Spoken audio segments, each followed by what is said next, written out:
اللهم ربنا ألهمنا رشدنا وأعذنا من شرور أنفسنا. اللهم أرنا الحق حقا وارزقنا اتباعه وأرنا الباطل باطلا وارزقنا اجتنابه. اللهم ارحمنا بالقرآن العظيم واجعله لنا إماما وهدى ورحمة. اللهم ذكرنا منه ما نسينا وعلمنا منه ما جهلنا وارزقنا تلاوته آناء الليل وأطراف النهار واجعله لنا حجة يا رب العالمين آمين. رب اشرح لي صدري ويسر لي أمري واحلل عقدة من لساني يفقه قولي. ربي زدني علما. أعوذ بالله من الشيطان الرجيم. بسم الله الرحمن الرحیم. آج کی کلاس میں ہم انشاءاللہ سورۃ اللہب کی تفسیر کریں گے. تو سورۃ اللہب، جس کو ہم سورۃ المسد سے بھی جانتے ہیں اور بعض جگہ پر سورہ تبت بھی نام آتا ہے. یہ سورت مکی ہے اور اس سورت میں 5 آیات اور 1 رکوع ہیں. اور اس سورت کے مکی ہونے میں تو مفسرین کے درمیان کوئی اختلاف نہیں، لیکن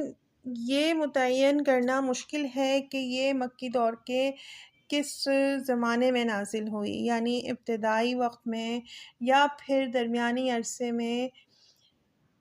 اس سورت کے الفاظ کے اعتبار سے اس بات کا اندازہ لگایا جا سکتا ہے کہ ابو لہب کا جو کردار آپ صلی اللہ علیہ وسلم کے خلاف تھا، آپ صلی اللہ علیہ وسلم کی دعوت اسلام کے خلاف تھا، تو اس کو دیکھتے ہوئے یہ اندازہ لگایا جا سکتا ہے کہ سورت کا نزول جو ہے اس زمانے میں ہوا ہوگا کہ جب وہ کھلم کھلا اپنی دشمنی کا اظہار کر چکا تھا، اور اس کا یہ رویہ دعوت اسلام میں ایک بڑی رکاوٹ بنا ہوا تھا. قریش کے لوگوں نے جب حضرت محمد مصطفیٰ صلی اللہ علیہ وسلم اور آپ کے خاندان والوں کو حصار کر کے شعب ابی طالب میں محصور کر دیا تھا، تو تنہا ابو لہب ہی تھا جو اپنے خاندان والوں کو چھوڑ کر دشمنوں کا ساتھ دیا کرتا تھا. اور یہیں سے ہی پتہ چلتا ہے کہ وہ ہمارے پیارے نبی صلی اللہ علیہ وسلم کا کس حد تک کھلم کھلا دشمنی کا اظہار کر چکا تھا.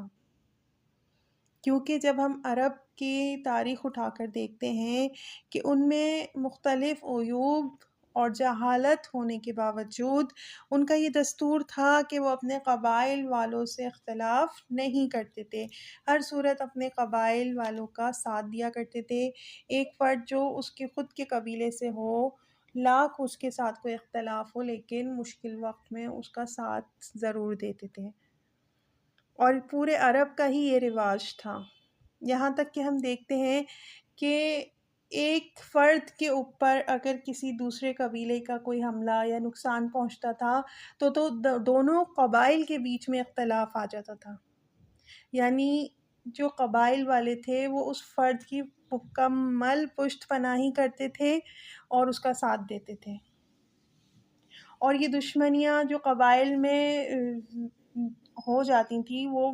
آگے چل کر نسل در نسل برقرار رہتی تھیں.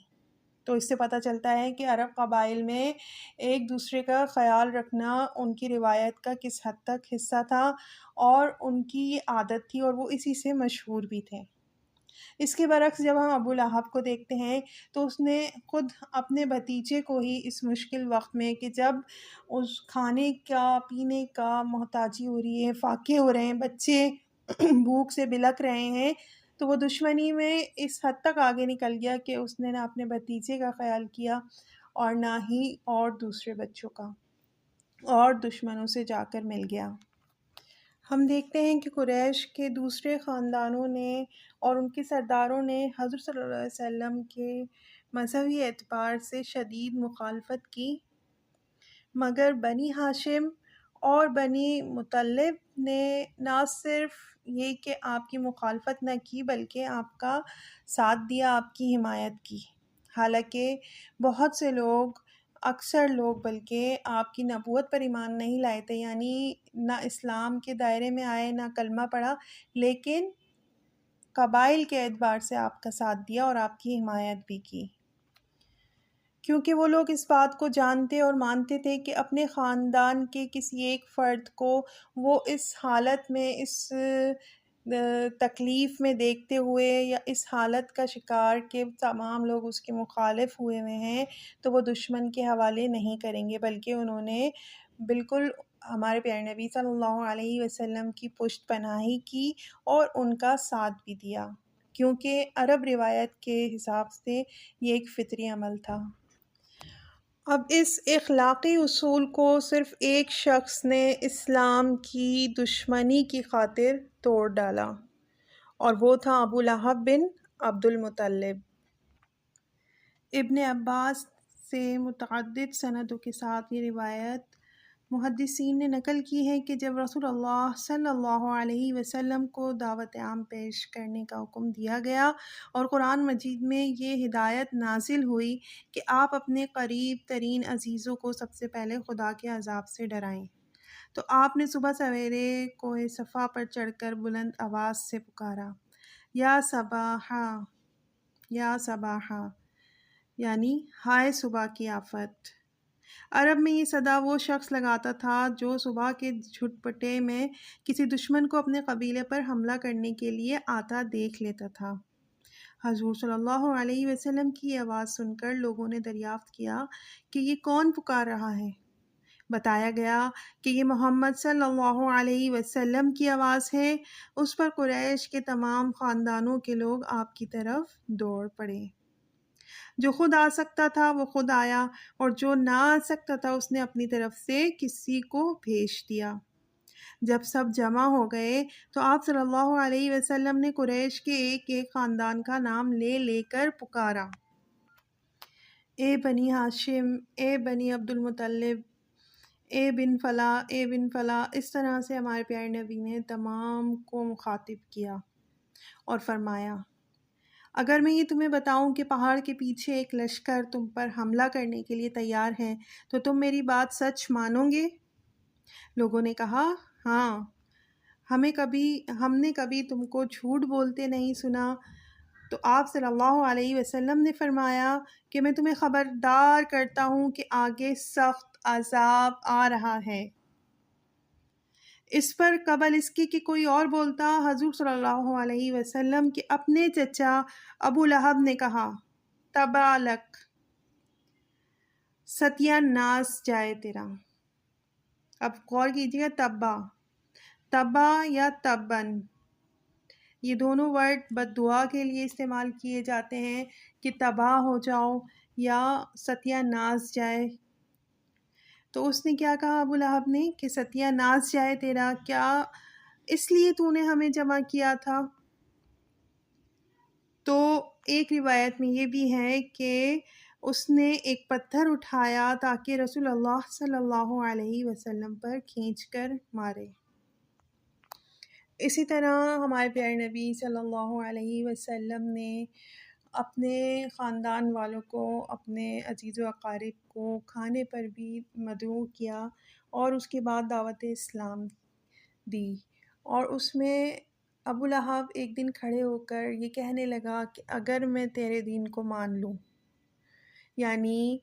اسلام اختیار کر لوں، تو مجھے کیا ملے گا یا مجھے کیا فضیلت حاصل ہوگی؟ تو آپ صلی اللہ علیہ وسلم نے فرمایا کہ جو سب ایمان لانے والوں کو ملے گا وہی آپ کو ملے گا۔ تو اس نے کہا کہ میرے لیے کوئی خاص فضیلت نہیں؟ تو حضرت صلی اللہ علیہ وسلم نے فرمایا، آپ کیا چاہتے ہیں؟ اس پر ابو لہب نے کہا، ناس جائے اس دین کا کہ جس میں میں اور یہ دوسرے لوگ برابر رہیں۔ مطلب اس نے پہلے اپنے منصب کے حوالے سے بات کی، اور بات کی کہ جو ہے مجھے اگر ایمان لانے پر کوئی فضیلت، کوئی رتبہ، کوئی ایسی چیز ملے گی تو ہمارے پیارے نبی نے کہا نہیں، جو تمام مسلمانوں کو مل رہا ہے وہی آپ کو ملے گا۔ تو اس نے آخر میں انتہائی نفرت کا اظہار کرتے ہوئے اپنے الفاظ ادا کیے۔ مکہ میں جب ہم رہائش کے حوالے سے بات کریں تو ابو لہب ہمارے پیارے نبی صلی اللہ علیہ وسلم کا قریب ترین ہمسایہ تھا۔ دونوں کے گھروں کے بیچ میں صرف ایک دیوار تھی، بالکل جو برابر والا گھر ہوتا ہے، دیوار سے دیوار ملی ہوئی، وہ گھر ابو لہب کا تھا۔ اور یہ لوگ ہمارے پیارے نبی صلی اللہ علیہ وسلم کو گھر میں بھی چین نہیں لینے دیتے۔ آپ کبھی نماز پڑھ رہے ہوتے تو یہ اوپر سے بکری کی غلاظت پھینک دیا کرتے، یا کبھی صحن میں کھانا پکتا ہوا دیکھتے تو ہنڈیا کے اوپر بھی یہ غلاظت پھینکنے سے گریز نہیں کرتے تھے۔ دوست پر ہمارے پیارے نبی صلی اللہ علیہ وسلم اپنے گھر سے باہر نکل کر فرماتے کہ اے بنی عبد المناف، یہ کیسی ہمسائیگی ہے؟ مطلب یہ کیا طریقہ ہے کہ ایک گھر کے اندر کوئی شخص کھانا بنا رہا ہے تو اس بات سے یہ اندازہ لگایا جا سکتا ہے کہ وہ دشمنی میں کس حد تک آگے بڑھا ہوا تھا اور نفرت کا اظہار کس طرح سے کرتا تھا۔ کوئی ایسا موقع، کوئی ایسا واقعہ نہیں جانے دیتا تھا کہ جس سے ہمارے پیارے نبی کو تکلیف نہ پہنچے، انہیں جو ہے اذیت کا شکار نہ کرے۔ اب بات کرتے ہیں ابو لہب کی بیوی یعنی ام جمیل کی۔ ام جمیل جس کا نام عروہ تھا اور رشتے میں ابو سفیان کی بہن تھی، یعنی عروہ کا تعلق بنو امیہ سے تھا۔ خاندانی اعتبار سے بھی ایک مستحکم عورت تھی اور مالی طور پر بھی امیر ترین عورتوں میں اس کا شمار ہوتا تھا۔ جہاں تک بات کرتے ہیں ابو لہب کی، تو ابو لہب بھی ان چند ایک لوگوں میں اس کا شمار تھا جو کہ مکہ کے نہایت پیسے والے، سونا رکھنے والے، بہت سرمایہ دار لوگوں میں شامل تھا۔ یعنی کہ چند ایک ہی 4 یا 5 لوگ ایسے تھے جن میں اس کا شمار ہوتا تھا، اور کعبے کے خزانے کا متولی تھا۔ یعنی کعبے کی خزانے کی جو ذمہ داری تھی وہ اسی کے پاس تھی، اور اسی کے حساب سے ایک بات اس کے لیے مشہور تھی کہ اس نے کعبے کے خزانے سے 2 سونے کے ہرن چرائے تھے، اور یہ بات پورے عرب میں مشہور تھی، اور اس کو ہرن چور کے نام سے بھی جانا جاتا تھا۔ یہ اور بات ہے کہ بعد میں وہ ہرن کسی اور شخص کے پاس سے ملے، یہ بھی ہو سکتا ہے کہ اس نے کسی سازش کے تحت وہ ہرن کسی اور ذریعے سے اس شخص کے پاس پہنچا دیے ہوں تاکہ اس کے اوپر سے نام ہٹ جائے۔ تو جہاں دیکھا جائے ابو لہب اور اس کی بیوی کی بات ہو تو یہاں پر 2 خاندان آپس میں مل رہے ہیں، یعنی بنو ہاشم اور بنو امیہ۔ تو یہ لوگ بیسیکلی بہت اسٹرانگ ایک فیملی تھی، اور پھر جو ہے بہت زیادہ مغرور، اور رتبے کے لحاظ سے تو ام جمیل کے پاس بے شمار خادمائیں تھیں، بہت سے نوکر چاکر تھے، لیکن اس کے باوجود اس کی ایک روش تھی، ایک کام تھا جو یہ رات کے اندھیرے میں کرتی تھی، ایک ایسا کام کہ جس کے ذریعے ہمارے پیارے نبی صلی اللہ علیہ وسلم کو تکلیف پہنچا سکے۔ یعنی یہ جنگل میں جا کر خاردار جھاڑیاں اٹھا کر لاتی، خاردار جھاڑیاں، لکڑیاں چنتی اور ہمارے پیارے نبی صلی اللہ علیہ وسلم کے راستے میں بچھا دیتی، یعنی ان کے دروازے کے آگے، کہ جب پیارے نبی صلی اللہ علیہ وسلم صبح اٹھ کر جائیں تو ان کو ان خاردار جھاڑیوں سے تکلیف پہنچے، ایسا پہنچے۔ اور وہ یہ کام خود کرتی تھی، اس کام میں کوئی رازدار نہیں تھا، کوئی شریک نہیں تھا، یہ کام وہ کسی کو بتائے بغیر خود ہی کرتی تھی۔ نبوت سے پہلے رسول اللہ صلی اللہ علیہ وسلم کی 2 بیٹیاں حضرت رقیہ اور ام کلثوم رضی اللہ تعالیٰ عنہما کا نکاح ابو لہب کے 2 لڑکوں عتبہ اور عتیبہ سے طے ہوا تھا۔ دونوں بیٹیاں جو ہیں ابو لہب کے بیٹوں کے نکاح میں تھیں، پر جیسے ہی ہمارے پیارے نبی صلی اللہ علیہ وسلم نے دعوت کا کام عام کیا، اسلام کا، نبوت کا، تو ابو لہب نے اپنے دونوں بیٹوں سے کہا کہ میں تم پر حرام ہو جاؤں گا، میرا نام تم پر حرام ہو جائے گا، اور میرا تم سے ملنا بھی حرام ہو جائے گا اگر تم محمد صلی اللہ علیہ وسلم کی بیٹیوں کو طلاق نہ دو۔ چنانچہ دونوں نے طلاق دے دی، اور عتیبہ تو جہالت میں اس قدر آگے بڑھ گیا تھا کہ ایک روز رسول اللہ صلی اللہ علیہ وسلم کے سامنے آ کر اس نے قرآن کا انکار کیا اور کہا کہ میں اس بات پر، اس کلام پر بالکل یقین نہیں رکھتا، اور اس نے یہ بات کہہ کے حضور صلی اللہ علیہ وسلم کی طرف تھوکا، جو کہ آپ صلی اللہ علیہ وسلم پر نہیں پڑا۔ حضور صلی اللہ علیہ وسلم نے فرمایا کہ خدایا اس پر اپنے کتوں میں سے ایک کتے کو مسلط کر دے۔ اس کے بعد عتیبہ اپنے باپ کے ساتھ شام کے سفر پر روانہ ہو گیا، اور دوران سفر ایک ایسی جگہ قافلہ رکا جہاں پر مقامی لوگوں نے بتایا کہ یہاں پر رات کے وقت درندے آتے ہیں۔ ابو لہب نے اپنے ساتھی اہل قریش سے کہا کہ میرے بیٹے کی حفاظت کا کچھ انتظام کرو، کیونکہ مجھے ڈر ہے کہ محمد صلی اللہ علیہ وسلم کی بددعا کا کوئی اثر نہ ہو جائے۔ اس پر قافلے والوں نے عتیبہ کے گرد ہر طرف اونٹ بٹھا دیے اور خود پڑھ کر سو گئے۔ اب سب سوئے ہوئے ہیں، اسی وقت کیا ہوتا ہے کہ رات کے ایک پہر میں ایک شیر آتا ہے اور اونٹوں کو پھیلانگتا ہوا عتیبہ کے اوپر حملہ کر دیتا ہے اور اس کو پھاڑ کھاتا ہے، یعنی اس کی چیڑ پھاڑ کر دیتا ہے اس کے جسم کا، اور وہ موقع پر ہی ہلاک ہو جاتا ہے۔ اور عتبہ کی اگر بات کرتے ہیں تو آگے چل کر ابو لہب کا جو دوسرا بیٹا تھا عتبہ، اس نے اسلام قبول کیا اور حضور محمد صلی اللہ علیہ وسلم کے دست مبارک پر بیعت بھی کی۔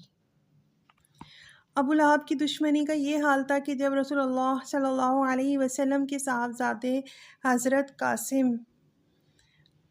حضرت قاسم کے نام سے ہی کنیت ہے ہمارے پیارے نبی کی، ابو قاسم،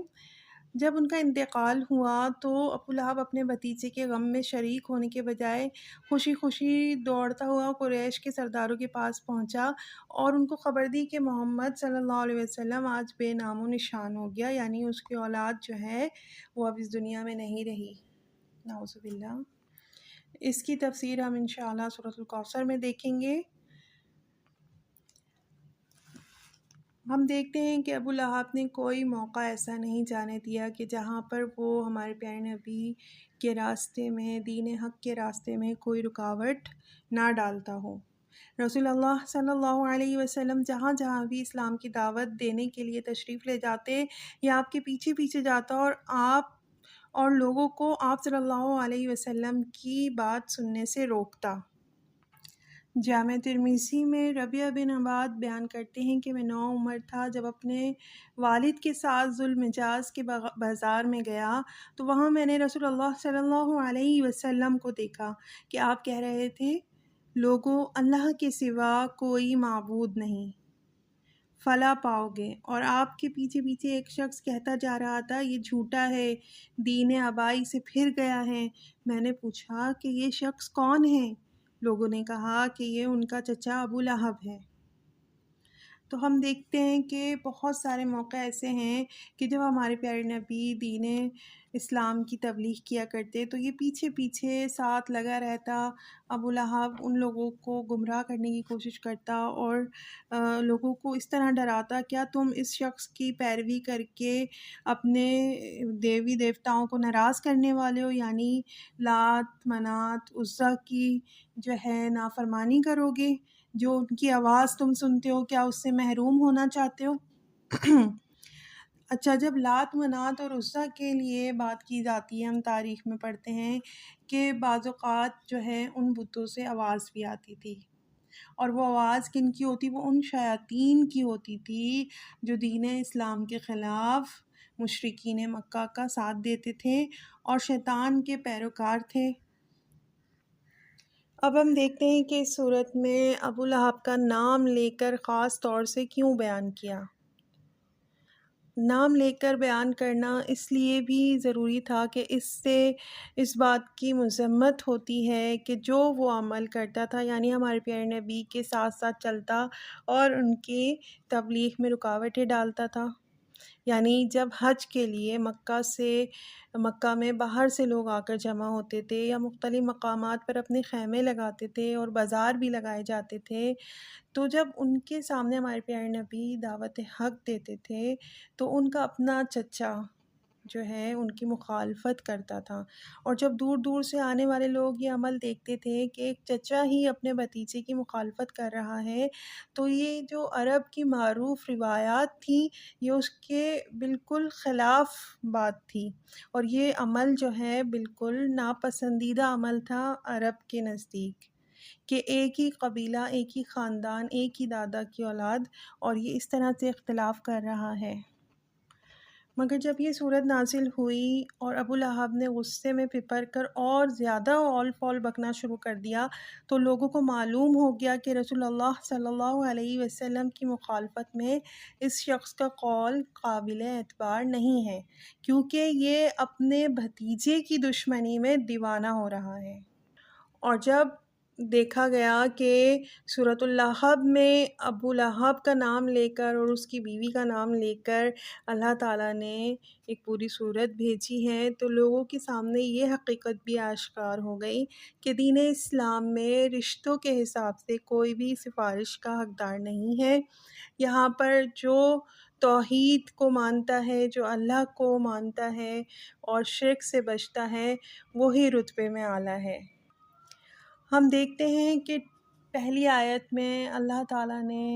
ابو لہب کا نام لے کر، اس کا اصل نام عبد العزیٰ تھا، عبد العزیٰ یعنی عزیٰ کا بندہ، جس کی یہ پرستش کیا کرتے تھے۔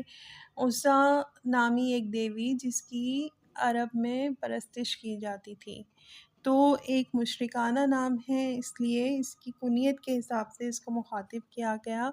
یعنی تبت یدا ابی لہب و تب، ٹوٹ گئے ابو لہب کے دونوں ہاتھ اور وہ تباہ و برباد ہو گیا۔ اب یہاں دیکھیں گے کہ بیان کیا گیا کہ ابو لہب کے دونوں ہاتھ ٹوٹ گئے اور وہ تباہ اور برباد ہو گیا۔ یہاں پر ہو گیا کا لفظ استعمال ہوا، یعنی ماضی میں۔ قرآن کا ایک ایک لفظ یقینی طور پر اپنی ایک سچائی پر مبنی ہے، ایک حقیقت رکھتا ہے، تو یہاں پر جب نام لیا گیا ہو گیا تو اللہ کے نزدیک وہ عمل ہو گیا، یعنی وہ ہو کر ہی رہے گا، اللہ کے ہاں وہ لکھ دیا گیا ہے، یہ کام ہو کر ہی رہے گا۔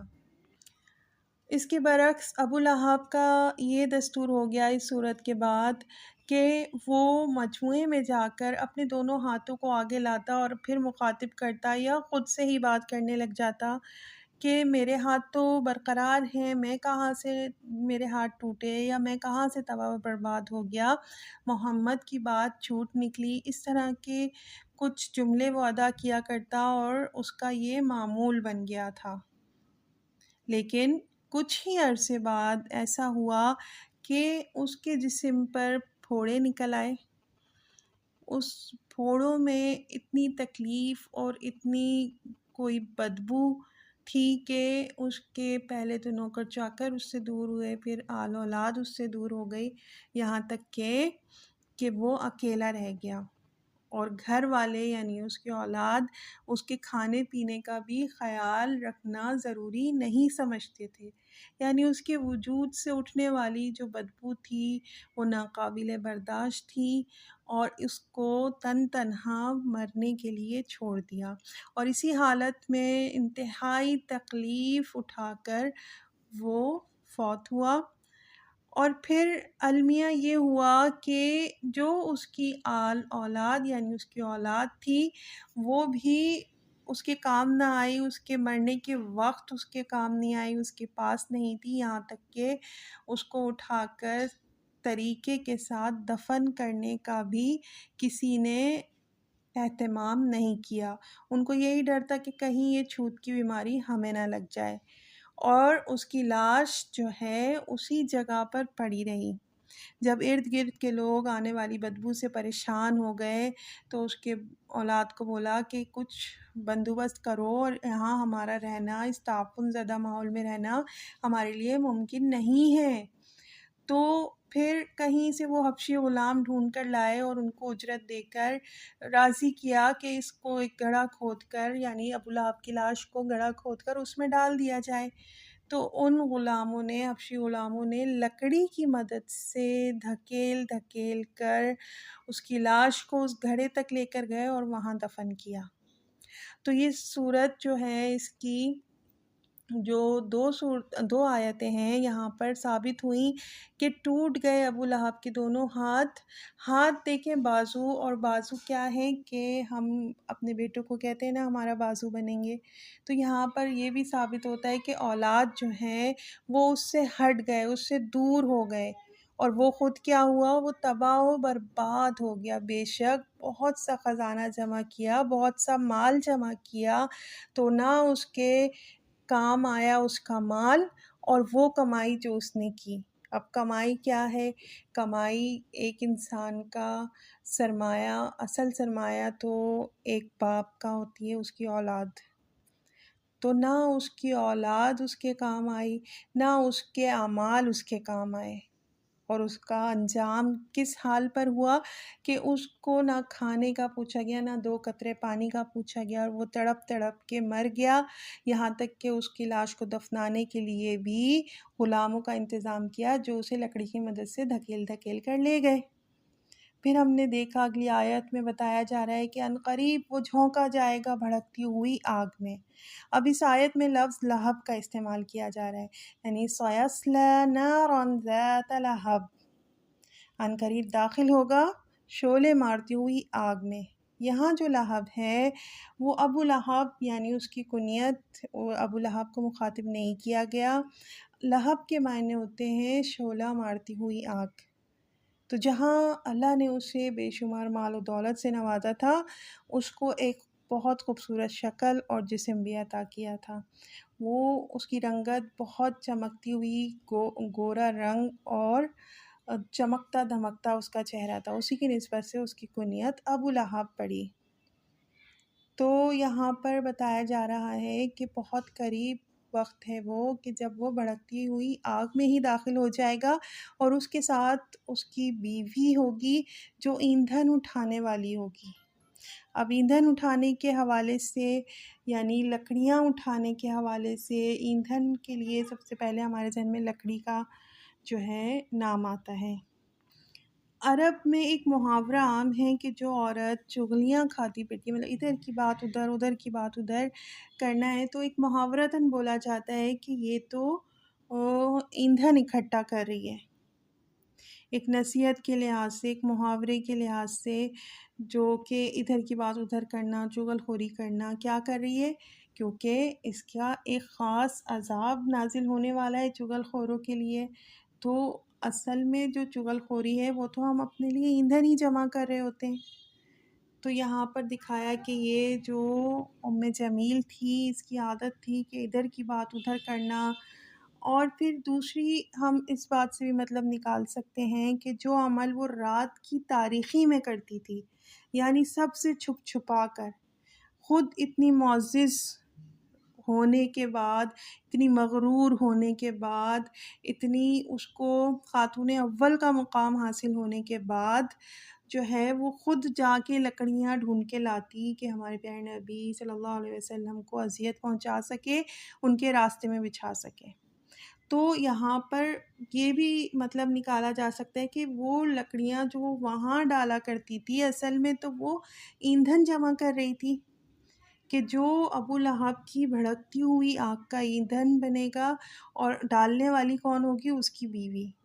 جو کہ دشمنی میں ایک دوسرے سے سبقت لے جانے کی کوشش کرتے تھے۔ مفسرین کے مطابق اس بات کا فیصلہ کرنا مشکل ہے کہ دشمنی میں ابو لہب زیادہ آگے تھا یا اس کی بیوی جمیل۔ تو یہاں پر بھی بتا دیا گیا بالکل صاف صاف کہ عنقریب وہ جھونکا جائے گا بھڑکتی ہوئی آگ میں، اور اس کی بیوی کو بھی جو ایندھن اٹھانے والی ہوگی، اور اس کے گلے میں بٹھی ہوئی رسی ہوگی۔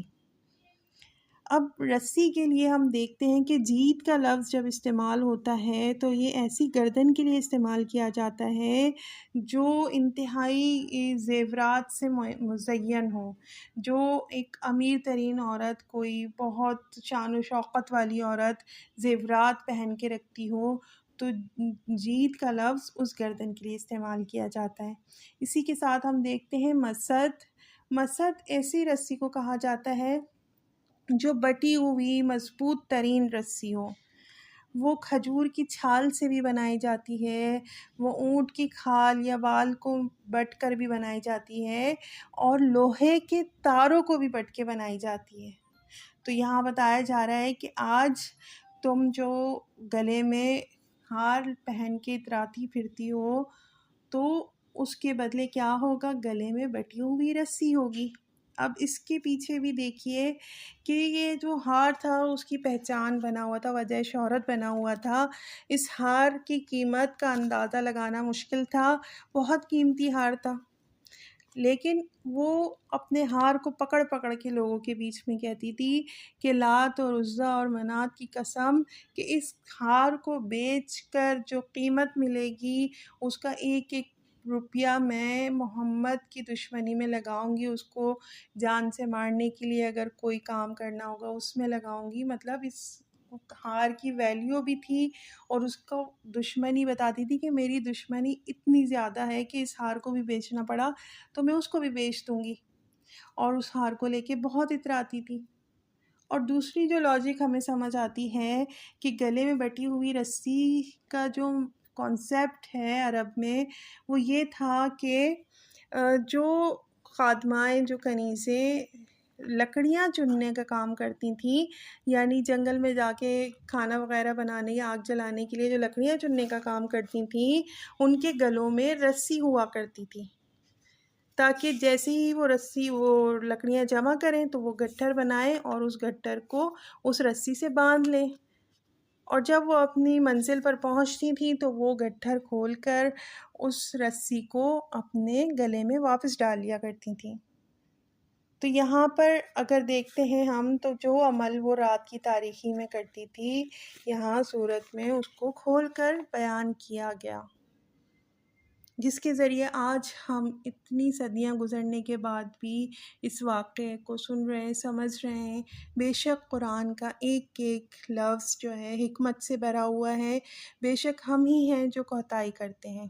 اب ہم دیکھتے ہیں کہ ہم اس صورت سے اپنی اصلاح کس طرح کر سکتے ہیں۔ جب ہم دیکھتے ہیں کہ ہمارے پیارے نبی شب معراج پر جنت اور جہنم کو دیکھ کر آئے ہیں، اور آ کر بڑی پریشانی کے عالم میں اظہار کر رہے ہیں کہ جہنم میں زیادہ تر تعداد عورتوں کی ہے، اور یہاں ام جمیل کا ایک مرض بتایا گیا کہ وہ کون تھی؟ وہ چغل خور تھی، اور یہ بیماری آج جو ہے عام ہوئی ہوئی ہے۔ ہم تمام عورتیں، لیڈیز، لڑکیاں، بچیاں، ہر عمر کی عورتیں اسی کام میں ملوث ہیں کہ ادھر کی بات ادھر کرنا، ادھر کی بات ادھر کرنا۔ تو ہمیں اس صورت سے یہ نصیحت لینی چاہیے کہ یہ جو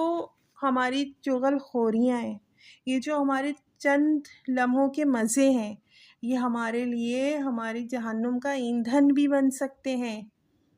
تو ہمیں اپنی اصلاح کرنی ہے، ہمیں اپنے نفس کو ڈرانا ہے